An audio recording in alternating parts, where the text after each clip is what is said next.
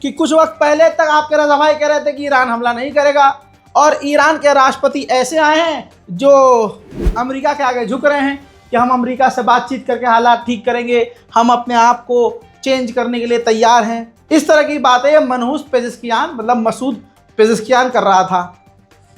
जब ईरान ने हमला किया तो मैं और मेरी टीम 15 मिनट तो सर खुजाती रही कि यार ये ईरान के राष्ट्रपति ने अप्रूव कैसे कर दिया। तो जानकारी निकालने पर यह पता चली, हमारे साथियों ने हमको ये जानकारी दी ईरान से कि भाई साहब उस वक़्त ईरान के राष्ट्रपति मसूद मनहूस पेज़ेश्कियान तो सो रहे थे। हाँ, उनको तो ससुरा कुछ पता ही नहीं था। हाँ, राष्ट्रपति को कुछ नहीं पता था। सही सुन रहे हैं आप। ये फैसला IRGC को दिया था, ये आदेश IRGC को दिया था ईरान के supreme leader Ayatollah Syed Ali खामनाई ने। हजरात, आप समझ सकते हैं कि ईरान का राष्ट्रपति फिर क्या ही है।